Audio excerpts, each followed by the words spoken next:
Last week, the current head of the Senate, State Senator Rod Bray, announced he would not seek re-election for his leadership position. CBS 4 State House reporter Hannah Adamson explains how Garten could reshape the Senate's priorities if he does win. Some will say these maps are political. Let me be clear.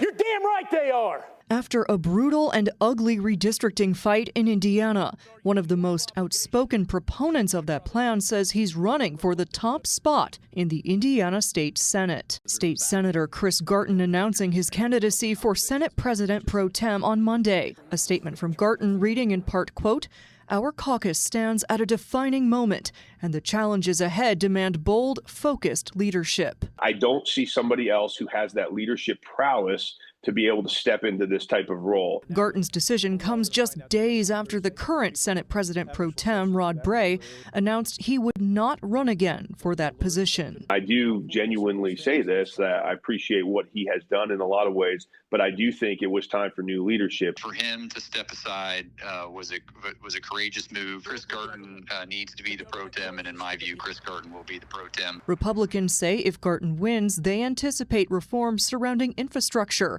property taxes, and government spending could all be on the table. You know, where is the improvement areas for cutting back? Can this happen in a single year? No, but I bet we can sure move the needle in a big way pretty quickly. No additional cuts would surprise me, quite honestly. Democrat and former state lawmaker Terry Austin says she expects more cuts to government spending should Garten take control of the Senate. I'm sure that will be a push that would be consistent with his philosophy and his past practice. And although the midterms will have come and gone by the time a new Senate leader is chosen, lawmakers could once again take up mid-decade redistricting should Garten win, according to political science professor Laura Wilson. I do think we will see redistricting resume as an issue. I would not be surprised if there are senators that are saying we want to file this again and take another swing at this. So it could happen. But Austin says it's unclear if Garten has the support to become the Senate's next leader.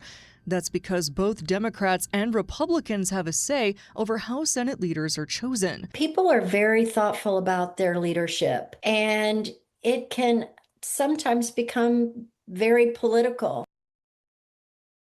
We did reach out to State Senator Chris Garten for comment regarding his decision. He declined our interview request at this time.